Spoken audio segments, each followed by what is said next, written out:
Scuba goes under the sea. The podcast for the inquisitive diver. Hey there, dive buddies, and welcome to the show. When I started diving, I knew very little about the critical state our oceans are in. I knew even less about the inhabitants of our seas. This week's guest made a comment yesterday about feeling a little out of place coming onto the show after the highly experienced divers I've had on so far. My reply, and I'd like to highlight it now, is that you don't have to be a dive pro or have thousands of dives in your logbook to make a difference to the betterment of the marine life roaming around our watery world. Heck, you don't even need to be a diver. Jonathan Clark is a full-time school teacher, advanced diver with 105 dives, and sacrifices his own time volunteering for Sea Shepherd as Queensland's coordinator of the Apex Harmony campaign. Jono, volunteering your time to protect wildlife is worth thousands of dives in my eyes, buddy. Welcome to the show. G'day, Matt. Thank you so much for having me on and giving me this great opportunity to have a chat with yourself and your podcast audience. I'm nice super excited, mate. I've even got the Sea Shepherd T-shirt on. I see that. It's not just a Sea Shepherd T-shirt, it's the Sea Shepherd Dive T-shirt. It is. I know some people in our organisation would be pretty happy about that. Yeah, I got super excited when I saw it. I think our mutual friend, Lisa, she was the young lady that had it on stock, and I snaffled it up as quick as I could. I've been after this one for a long time. No, you can't let an opportunity go by, hey? No. So, diving, how did you get into diving? Yeah, well, I've come to it, reasonably late, I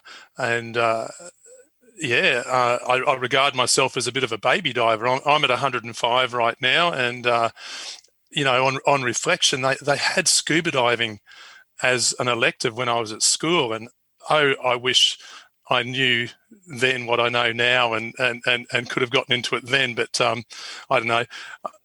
I guess part of it too is it's a fairly money resource hungry type sport too. Oh yeah, once you're into it, then you can say goodbye to your bank balance for sure. worse than golf, I think. But what you get out of it is fantastic. But I came to it only about 4 years or so ago, and so already either just before or just after I turned 50. But it came through my volunteering. I ended up a Sea Shepherd volunteer and then involved in the Apex Harmony campaign, and then actually getting in the water at drumlines and shark nets, very, very nervously, I might add, before I started scuba diving. And now scuba diving is that place I can go to that really does take me away from the pressures of my work life and my volunteer life, because when you do the stuff like I do, it's a bit of a passion and an obsession and takes a heck of a lot of time, and it's in your head all the time. And some of the stuff we do is pretty confronting. When you go out week after week after week and are confronting or putting yourself right there with dead animals in shark nets, you do need a bit of a relief from it. And one of the things I love with the diving is just hanging with the clients. we go out there with our clients and just get to appreciate them in that natural environment, and that's something that the diving really has done for me.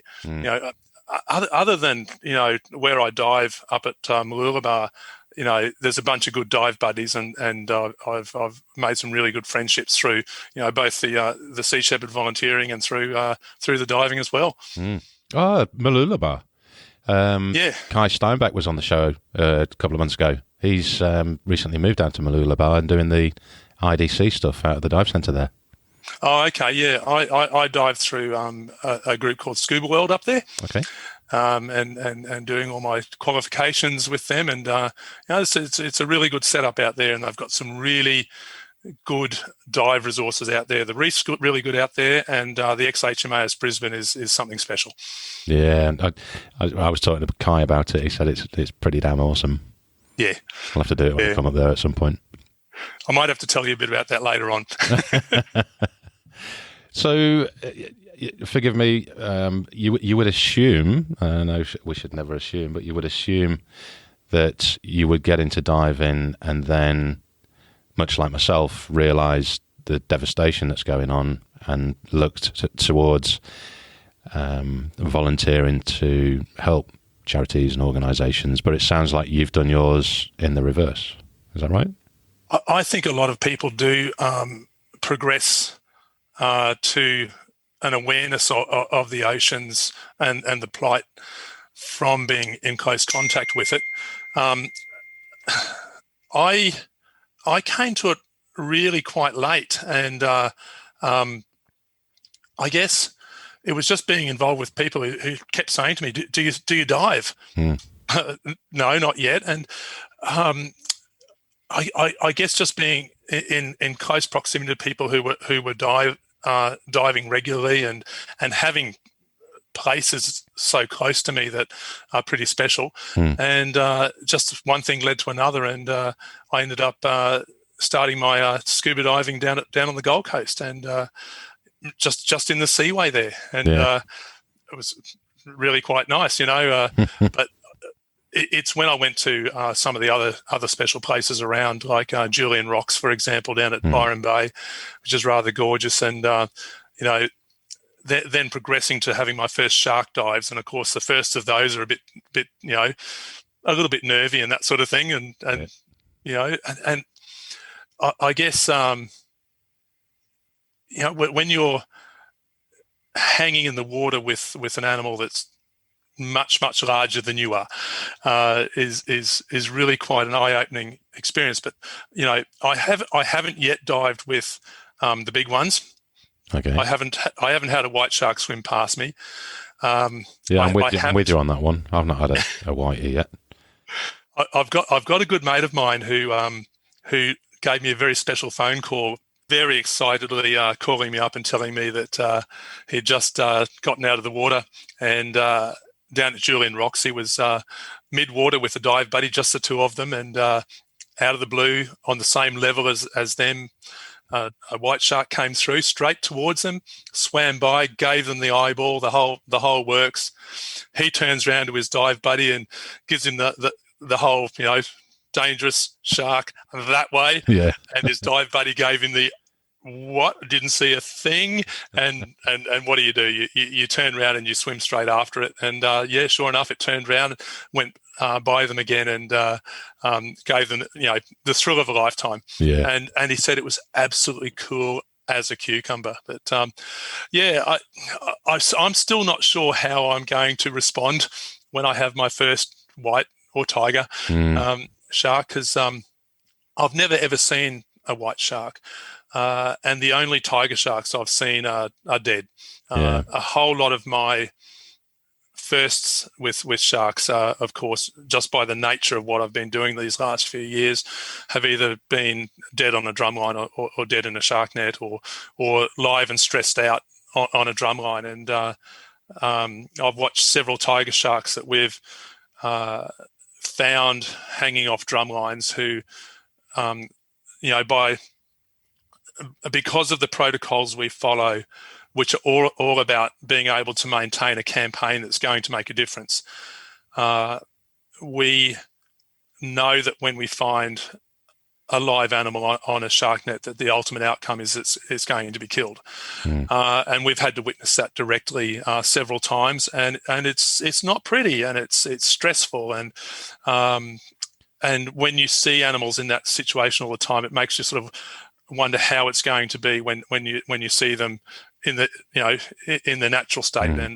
And I can relate to all the diver stories that tell me about tiger sharks when you see them in clear water, how they're very interested in you. They'll show that they know you're there, and they'll be pretty cool, and they might go around in circles and all that sort of stuff, but they'll leave you alone. So I'm kind of looking forward to that experience, but I know it's going to be quite interesting. But I would challenge anyone to be a bit trepidatious about that the first time. To be honest, buddy, I mentioned it on a previous podcast, but the first time I saw a tiger shark, the missus was pointing in the distance, and I thought she was just pointing at another turtle because we were over this big sandbar, and this big gaping mouth just come back towards us. I'm like, oh, Jesus. And it was the first arse twitch that I'd had underwater for about 7 years. But then that soon comes out of the way, and excitement takes over. It's just a majestic animal. Yeah, I have experienced the gaping mouth coming at you, but that was not a natural situation. That was a tiger shark with a hook through its head and on a drum line, and the poor thing was struggling, stressed, and any animal in that kind of situation is going to be behaving in the same kind of way. It's a self-preservation thing, and so while it's disconcerting and scary, I think seeing them in the natural environment is what I need to do. Yeah. But, just for people that are listening in, because we're getting into the nitty gritty bits there. Yes. Because drum lines and netting, all that kind of stuff, it isn't actually that common in many places in the world. So let's start out with if you'd like to explain like the hierarchy of Sea Shepherd and where it sits in the global presence, and then into your operation, as it were, and then we can then describe what's going on with these drum lines and whatnot. So Sea Shepherd's a global organisation. It began in 1977, so quite some time ago. What's that? Well over 40 years. I remember us making a pretty big deal about our 40th anniversary, and so that started with in Canada with Paul Watson going up against the seal hunts, etc. So the organisation has grown to be a worldwide movement, and consists of three main bodies internationally. So you've got the Sea Shepherd Conservation Society, which is the United States-based group, which is quite a separate entity to the other two, which is Sea Shepherd Global, based in Europe, and Sea Shepherd Australia. So there's some strategic reasons for them being quite separate entities, but Sea Shepherd Global and Sea Shepherd Australia work very, very closely together. Lots of sharing of resources and personnel and those sorts of things. But there's certainly a lot of interchange between the three organisations, and volunteers can work with all three on various campaigns. And there's certainly been several people who've worked with me on the Apex Harmony campaign who've stepped up and gone into some of the Global and Sea Shepherd Conservation Society ship-based campaigns in different parts of the world. But people will probably know of Sea Shepherd from possibly from having seen the Whale Wars episodes on Animal Planet years ago, which were based around the anti-whaling campaigns that were happening in the Southern Ocean for about 10 years, where our ships were heading south each season to take it to the Japanese whalers there and try and prevent them from killing whales. And people will be familiar with that. And of course, that campaign's over now because there is no longer whaling going on in the Southern Ocean. Well, so people with beards as grey as ours might be familiar with it. I don't know about the millennials. And that's right, yeah. So it's definitely changing because, of course, we've always got to remind ourselves that what we grew up with is quite different. And even thinking back 10 years is not that hard for us, but it's different for the 20-somethings coming through. You mentioned that that Sea Shepherd's got got the ships, and they are big, badass-looking pieces of gear, aren't they? How many have you got now? I believe that there's it's a number that varies from time to time, and it's growing all the time. But there's currently 12 active ships. Wow, as I understand it, in worldwide campaigns, and they range from one ship that was built brand new for us, the Ocean Warrior, through to old ships. The Bob Barker, which had a history as a whaling ship and as a fisheries inspection ship. So Sea Shepherd's very good at recycling old stuff. Yeah. The Sam Simon, for example, was a ship that was purchased in a quite the coup from the Japanese whalers. It was one of their ships, which we managed to purchase and turn around and put it up against them. And it's one of our very, very important ships now. Sea Shepherd Australia, apart from working with Global, also has a couple of campaigns in our own backyard here. And we had Operation Jeddah, which was a campaign over the last few years, and it's still ongoing. But that one was about trying to keep big oil out of the Great Australian Bight, stop platforms going down in there to mine for oil in a place that's totally inappropriate to do so. We've also got the Marine Debris campaign, which is a huge campaign in the sense that it is bringing so many people into direct contact with issues that affect the ocean. So we have beach cleanups in all sorts of places around the country, where local chapters, up at Maroochydore, out of Sydney, down in Melbourne, various places in Western Australia, get out and do a beach cleanup. So the campaign that I'm coordinating is called Apex Harmony. It's our shark campaign, and back in about 2013, there were a few of us in Sea Shepherd, and I certainly wasn't one of the initial ones that kicked this off, but there were people in the organisation who were seeing the need for a shark campaign because they know they were learning about the shark nets and drum lines that are just off our coasts, and so there were people who were going to the extent of purchasing a boat or a jet ski, getting a group of people together to head out and check these things out, and this was all happening about the same time that in 2014 there were a couple of really terrible and unfortunate shark bite incidents and even fatalities in Western Australia. And there was a response from the state government at the time where they went on a shark cull. They installed drum lines off the coast of off Western Australia. And the effect of that was profound and immediate. There were people down there from the surfing community, from the general community, from all over, who objected to this. And what came out of it was thousands of people assembling on the beaches there in Western Australia out of Perth and protesting on this, and made their voices very, very clear. And it was probably a contributing factor to the downfall of that government in the end, because the Premier at the time was all happy to get his photograph taken in the newspaper holding up great big shark hooks and all this sort of thing, and trying to appeal to that really negative response, and the community didn't have a bar of it.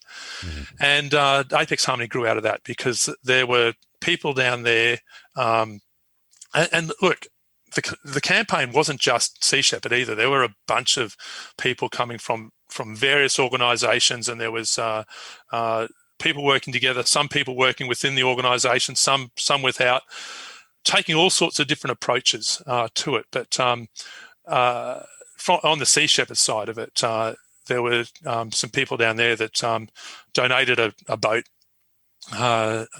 to enable us to have people out there on the water every single day monitoring the fisheries response to it, and showing people what was going on. So what is the response? When they say they're going to have a shark cull, can you paint a picture? Because I've never seen any of it. Even though I've been here for 3 years, and I'm sure there's people that have never visited Australia won't have a clue what it actually might look like. So how do they catch the shark? What do they use? Yeah. Let's rewind a little bit and just have a look at the mechanics involved here. So what Western Australia did back in 2014 was to use a device called a drumline. Okay. And a drumline generally consists of, starts off with a couple of floats on the water, and I'm holding my hands up here on a podcast to show everyone what it looks like. But a large plastic buoy, half a metre, 60 centimetres round, it's anchored to the seafloor, and then it'll have another line running off it. So it'll have rope and chain with a really large hook on it. When I say really large hook, I got fairly big hands, and I'll span my hand fully, and I'll show you a J hook with my 2 hand spans to show the size of that hook. Now, it's a hook that is 30 centimeters, something like that? At least, yeah. And it's absolutely 100% designed to kill sharks. It's not designed to catch and then release or anything like that. It is 100% designed to kill them. And tiger sharks, of course, are a very robust animal. And when they're caught on these drum lines, they can last a long time. So it's a long, torturous effect on that. But that's essentially what it is. So the idea is to get them onto a big hook that's got a barb on it so they can't get off. That's right. The shark will hang there, having swum around in circles, and end up going upside down because they're deprived of oxygen. They just can't get the water through their gills. So they await their fate, which is for the fisheries officers to come around and drag them up and shoot them. And this is indeed what happened in Western Australia. And of course, a whole lot of people, including Sea Shepherd, were out there with their cameras and just bringing this live to people and showing people exactly what was going on. And so what I can reflect on that is that in Western Australia, it was a program introduced in a reactive response by government. And when that happens in an environment where people are so connected with the ocean, you get a reaction, and they got a reaction, and it was very negative towards the government. I contrast that with Queensland. Queensland introduced drumlines on the Gold Coast in 1962. We've had them for decades, and so we've got this element of complacency here because I've been here for so long, and we've got a government that's not very transparent on it. That's changed, and I would happily stand up and say that that's changed in large part to actions like our group, to our campaign and others working in this space. Look, there's been a history over many years of people trying to draw attention to it, but what makes a difference is when you bring together people who go out there and get in the water and take photographs of the devastation that is caused. Animals that are hanging in a shark net or on a drum line that have been bitten in half by something bigger. And when you take those images and put them out there using social media, which is kind of come through at the same time. The power of the social media stuff started to increase about the same time as we were starting to be able to do this. And groups like ours have learned over time how to use social media really well. And that's part of what's making a difference here and bringing that to people so they understand what's going on. So, the drumlines started being deployed on the Gold Coast in 1962 and have had their numbers increased with further rollouts through to the 1980s. And now the drumlines in Queensland are in the water from north of Cairns right up to the north of our state, down to the very southern tip of our state at a place called Snapper Rocks, where Queensland borders New South Wales. So we've got drumlines at all the major centres of Queensland. And they're a permanent fixture? They're a permanent fixture in there 24/7, 365 days a year, except for the Great Barrier Reef, where that only changed in 2019. And that was a major event that caused that change. And I'll come back to that one because I think the Great Barrier Reef deserves a special mention. And we'll talk about that one shortly too. So over those decades, the number of drumlines has increased, and we've also had shark nets in Queensland. So Queensland and New South Wales are probably unique in the world, other than South Africa, where shark nets are used as a device to supposedly mitigate shark bite incidents. And in Queensland, those shark nets are a Queensland-style shark net is 186 metres in length. It has a drop of 6 meters. Mm-hmm. So from the surface, it'll go down 6 meters, and it'll be deployed in about 12 meters of water. Okay. And it'll be about 450, 500 meters out from the beach. So 186 meters about long net. They're a big device in, when you're up close to it, or you're hanging off it, or you're swimming right beside it, which you're not allowed to do anymore, but that's another story. But when you're right up close to it, it's a big device. When you zoom back and consider the size of it in relation to a 32-kilometre beach, where there are 11 of them deployed on the Gold Coast, they're tiny. They're tiny when you think of them as a barrier, which they're not. So what purpose do they give? What's the point? They're a gill net. They are there 100% for the sole purpose of killing sharks. So we're not backwards in coming forwards about this. We call it a shark cull. Mm-hmm.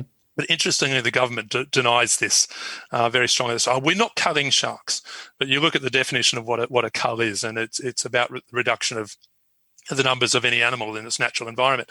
And their own policy is about reducing the number of sharks as a means to mitigate possible shark bite incidents.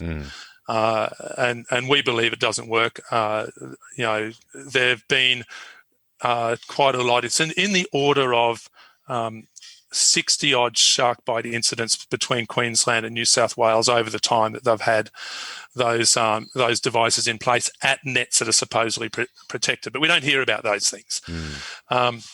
So they're an archaic technology. Since the 1960s, 1962 in Queensland.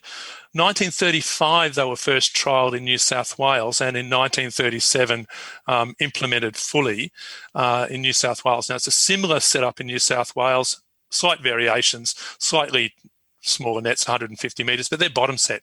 So they anchor them to the sea floor, 6 metres tall, in about 10 to 12 metres of water. So they catch a hell of a lot of rays in New South Wales, but so it's just a different style. They don't have what are called traditional drumlines in New South Wales. In recent years, they've opted for something called the smart drumline. And Sea Shepherd's position is that we don't support smart drumlines. Governments love a nice acronym, don't they? SMART, S-M-A-R-T. It makes people think, it's high-tech, new, must be sort of kind to the environment and all that sort of BS. Another acronym. But SMART stands for Shark Management Alert in Real Time. And these type of drum lines were developed in one of the only other places in the world that you have active killing of sharks to try and mitigate shark bites, and that's La Reunion Island in the Indian Ocean. So this is a French development, I guess. And these drum lines, the way they're implemented in New South Wales is with a smaller shark hook. So they're not necessarily designed to kill sharks, although they do have that effect, especially on hammerheads, which are susceptible to being caught. The tricks that the technology that smart drumlines have is that they have a device in them that sets off a trigger, an alarm that uses electronics to send text messages via satellite, so that when an animal is caught on the drumline, it can be attended to really quickly. So the way that they're implemented in New South Wales is really quite different to Queensland. Queensland, where traditional drumlines are only checked on average every 2 days. So an animal can be there 48 hours easily if it's checked. Excuses for bad weather, all that kind of stuff. But in New South Wales, the smart drum lines are deployed in the morning, brought back in the afternoon, and the contractors stay out, or they have a regime where they've got to check within the half an hour of a catch. So it's meant to be a catch, tag, and release program because they are informing science. And New South Wales, I will give them, the kudos for being a hell of a lot more open about the outcomes of what they're actually doing and being a lot more honest and upfront than what happens and has happened in the past in Queensland. But this the outcomes of all of this are available for public perusal, etc. After a time, I do disagree with the publicity that New South Wales government and DPI put around it, and they talk about them being a preventer, a mitigation device. I can see where smart drumlines can really support shark science.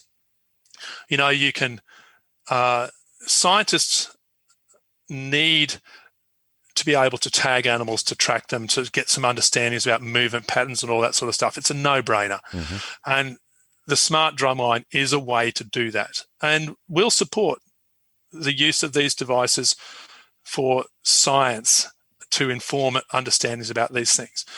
But what New South Wales started to do back from 2015 was deploy these things in great number right out the front of surf clubs, 50 metres off the surf break. And, there's a message in that. And the message is that we're doing something about the shark problem. And we debate very strongly the idea that hanging a baited hook 50 metres, 100 metres from surfers is going to provide any safety benefit. It's going to attract sharks into that area. And it's especially going to do that in a regime like Queensland's, where those drum lines aren't checked even every day. And so an animal can be hanging there. I've personally found animals in shark nets in Queensland 6 days old. We've monitored it and seen the degradation of the animal and the depredation of those animals, big bites taken out them. It's a bit of a spooky feeling when you go down with a camera to find a dead animal in a shark net and you see a bloody big bite out of it. You're looking over your shoulder when that happens. It's not a good feeling. How big would you say a big bite is? Let's put some size on these things. My friend Holly Richmond tells a story of going down to a ray sitting about 5 meters below the surface and free diving down there and seeing a bite. I'm holding my hands up a good 50, 60 centimeters wide out of a ray. And, that's not an animal you want to encounter in feeding mode. Yeah. And especially not up beside a shark net, because, what we do is risky, and we acknowledge that up front. But we do What is it you actually do then?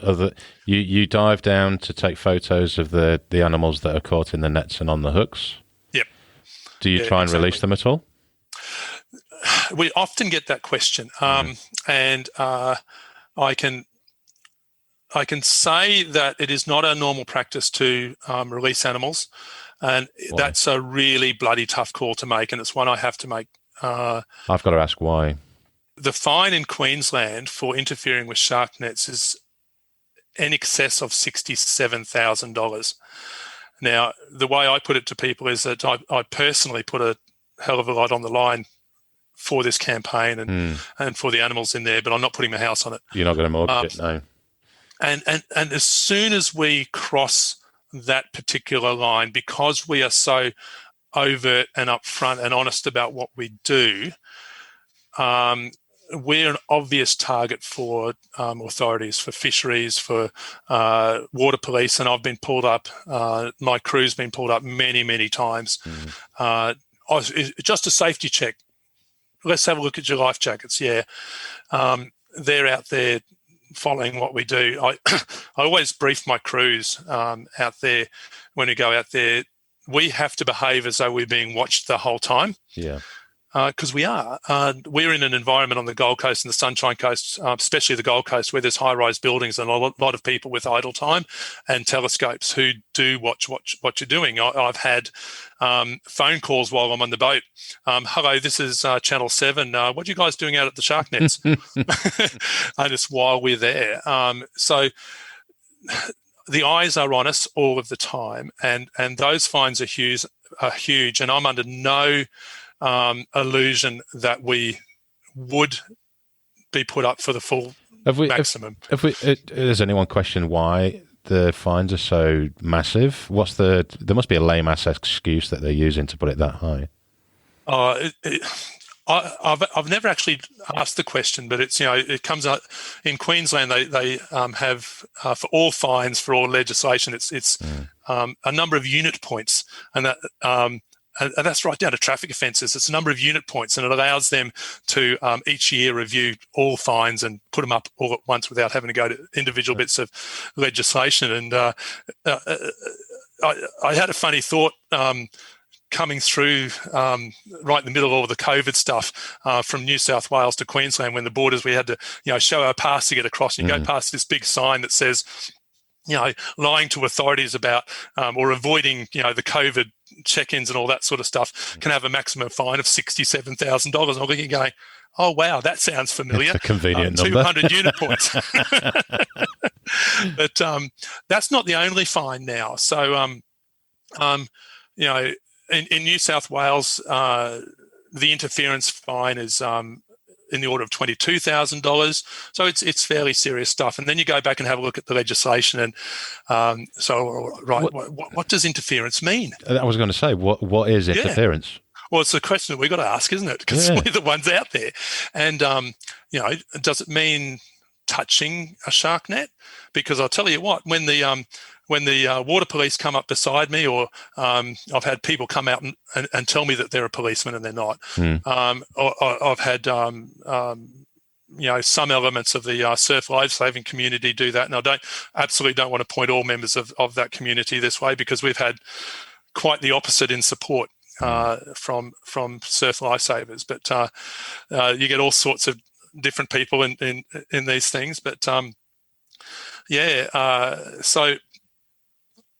the fine at $67,000 does put that big question there, and it's for interference. One of the gruesome things that I have to do as a captain on a boat managing this campaign is say to the person who's got the camera and they're going to dive down onto a shark net or a drumline with a dead animal there, I'll say to them, you have to get a photograph right up close.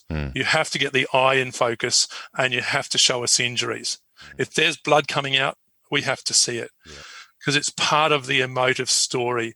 That animal has become an ambassador for all the other animals. And with the question of releasing animals, it's something that generally we haven't been able to do because of the consequences of what would happen. We know what particularly the Murdoch press would do to us in that situation, and we would lose a lot of what we built up. There's a strong argument for it. We could possibly gain a lot of respect too, but it's a difficult balancing act. So what we ended up deciding that we needed to do in these circumstances was not just tell the story of the animal, but tell the story of the behaviour of the fisheries contractors, to tell people this is what happens to these animals. And we've undertaken several sea chases, 32 plus knots, chasing the contractors out to sea so that we can show people what they do to these animals. What do they do? We've done that, and unfortunately, we've always been shaded by about 2 knots by their bigger boats and all that sort of thing. But what do they do? What do they do with the animals? Well, I'll tell the story of a shark I found in Bargara, which is a little township near Bundaberg in Queensland. One of the finds was a poor, unfortunate tiger shark of about 3 meters that we found hanging on a drum line, and we did what we did there to tell that animal's story, and went back the next day, and it was still there, despite the fact that I'd followed my normal protocol, which is when I find a live animal, because I don't want it hanging there, for longer than is required. It's just absolute minimum. Yeah, it's cruel and horrible. I call the shark control program. I call the managers of the shark control program to report it. I say, we are at drumline number 29 on your system. They know exactly which one it is. They know where I am. I've revealed what I'm doing, and I say, I'm here and you've got an animal on the line. You need to come and attend to it. And in that situation and in other situations, I got told the contractor is not available today. They'll come out at their normal time. They'll come out on their normal roster. And that results in an animal hanging there for in excess of 24 hours. So I called that animal in, as I do every single time there's a live animal that we find.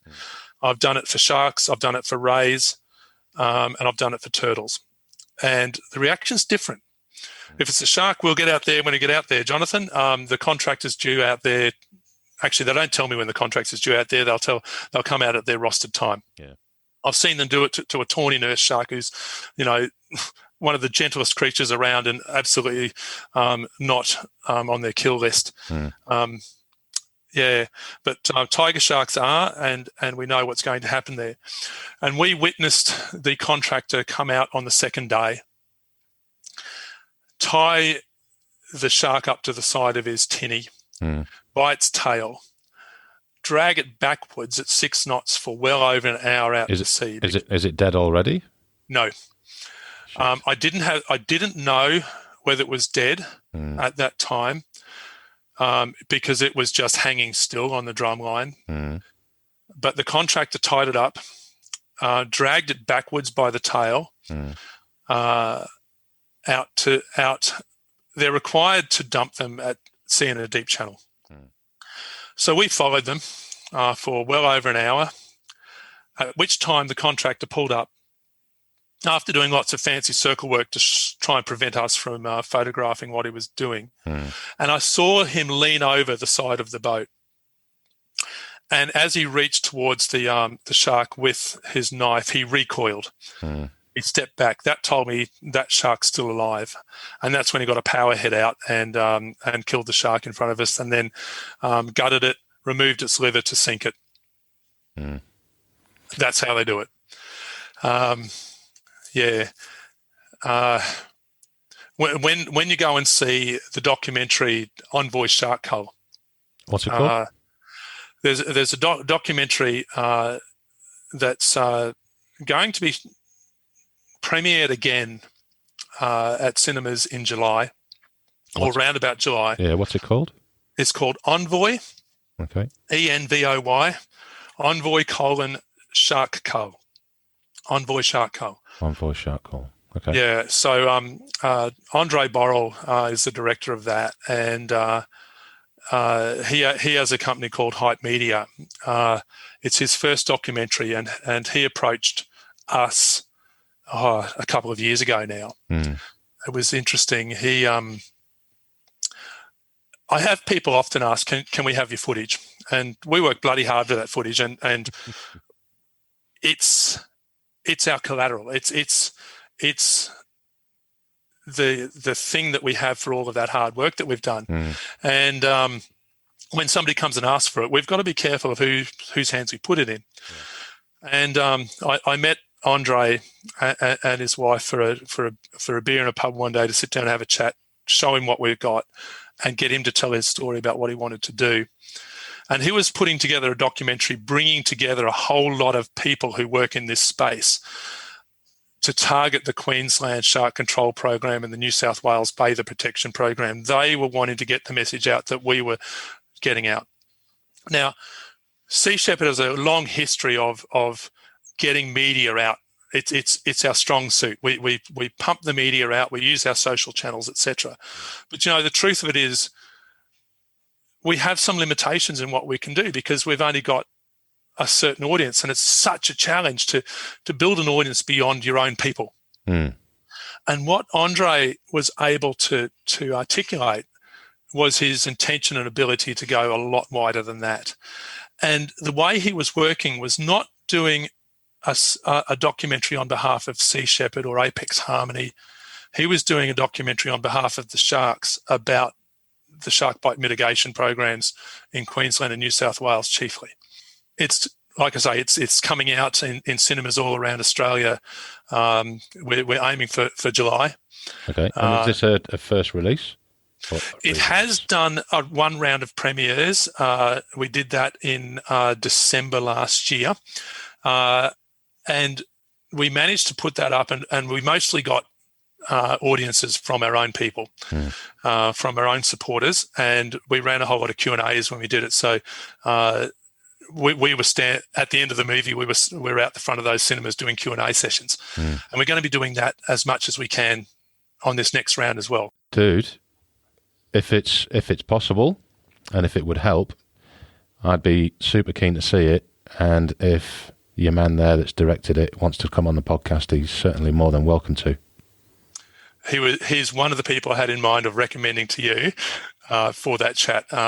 He's been a breath of fresh air to us campaigners have been doing this for years.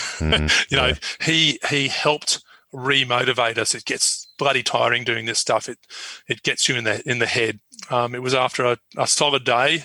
It was the third last implement in the whole of the Gold Coast, which has 11 shark nets and 35 drum lines across it. It was the third last of the day, and we found this turtle. And I called it in, and we were told it's going to be an hour and a quarter. Hold on, can I just back it up a second? 11 shark nets and 35 drums. 11 shark nets, 35 drum lines on the Gold Coast. And how along the coast again? 32 kilometres. Yeah. And repeat that story for the Sunshine Coast. The numbers are very, very similar there. So it's more drum lines. I think it's 80-odd across the Sunshine Coast with 11 shark nets again. And are these drum lines active 24/7? I mean, are they baited all the time? Hey, Matt, that's a really bloody good question. Are they baited? Are they baited all the time? I've got a good mate of mine who helped develop me an online database that I was able to access on my phone, and we started recording this. So we'd come up to every drum line and we go, "Is there bait there? Yes or no? What kind of bait is it? Is it stingray or is it mullet?" Which are the two baits they use. And we've done runs where there was 90% of them without any bait at all. And that's a random sample. I took the data over 18 months, randomly going out there.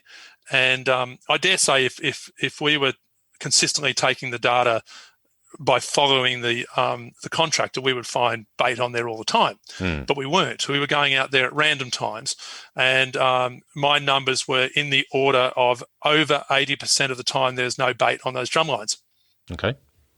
That's a good report. And which brings me back to my Triple J reporter who was interviewing me while I'm sitting on the boat as we're driving back on a trip from Noosa. And I told him, "Mate, 90% of these drum lines today have got no bait on them." And he said, "Well, wouldn't you guys think that's a good thing?" And yes, we would say that's a good thing because that renders that drum line as useless. But part of what we're trying to do is demonstrate the futility of this, demonstrating the slack procedural nature of what's going on here. The BS lies people are being told that having baited drum lines is somehow a mitigation device. It makes no bloody sense. So no, I don't want to see baited drum lines there at all, let alone baited all the time. But isn't it an interesting point to make that, towards 80% of the time in Queensland, there's no bait on those drum lines? Yeah.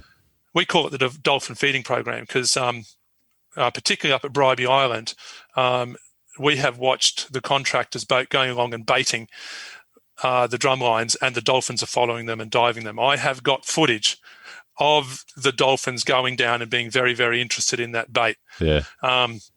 Now they're very, very clever little buggers, aren't they? Oh, they are, and I have seen them put their mouth right up over that bait. Yeah. Feeling very guilty at the time because I'm thinking this dolphin's coming here because we're here. We're a boat at the drumline, and they think we're baiting it.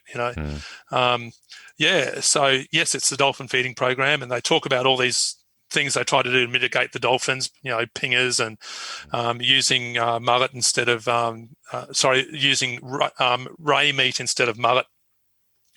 But they're certainly interested in it, and we've got some horrible footage back from 2014 of a baby dolphin gut hooked by one of these drum lines. I was going to say that's the problem with even with a naked hook.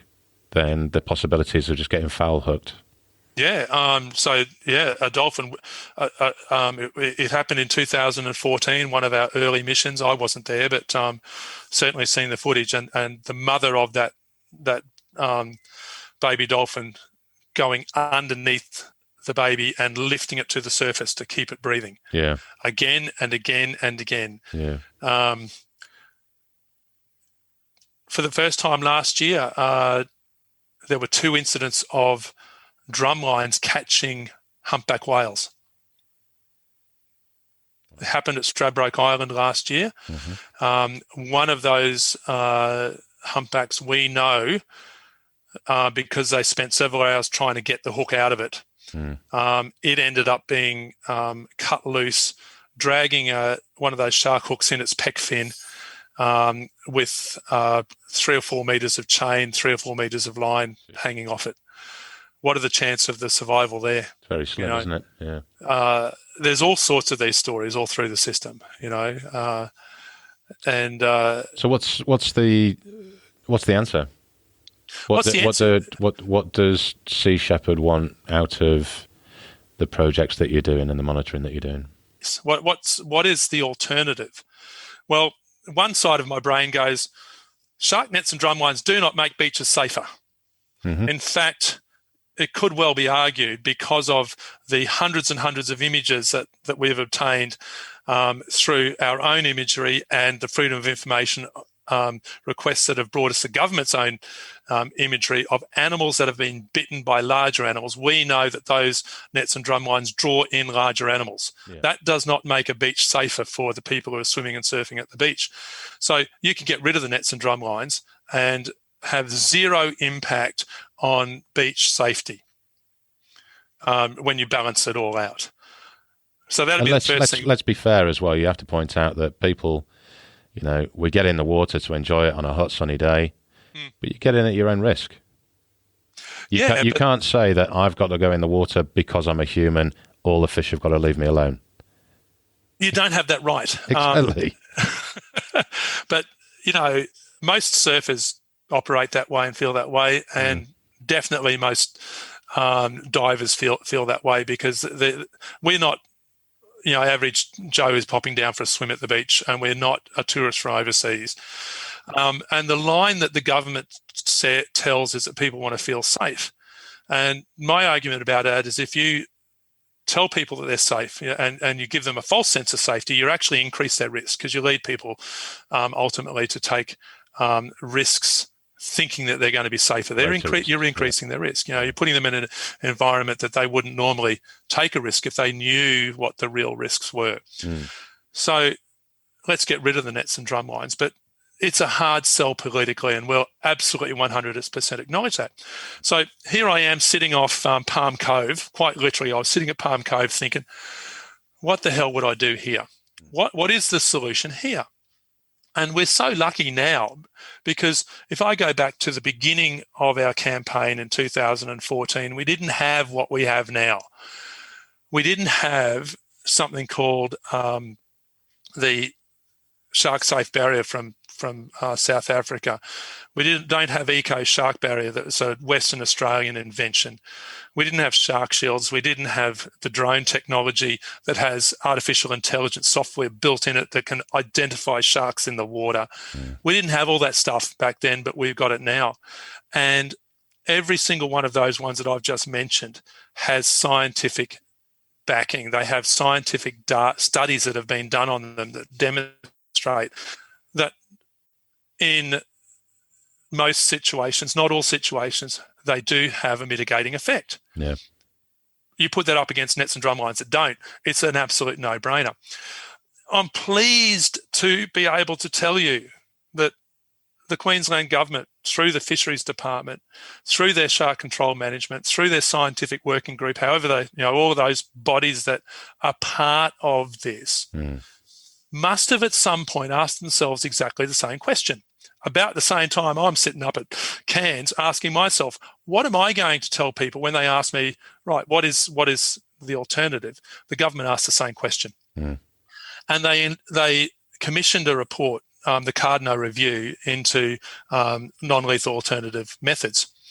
And they came up with exactly the same thing we did, exactly the same thing we'd been touting, just from our experience and our following the space.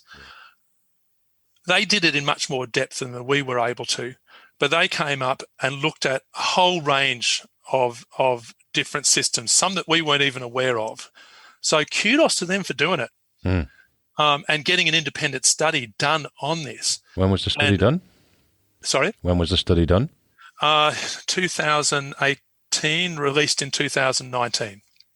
2019, we're now 2021, but we've still got shark nets and drums. That's right, yeah. So it hasn't changed yet, but we think it will.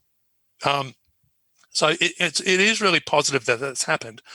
But what they came up with was that drones, the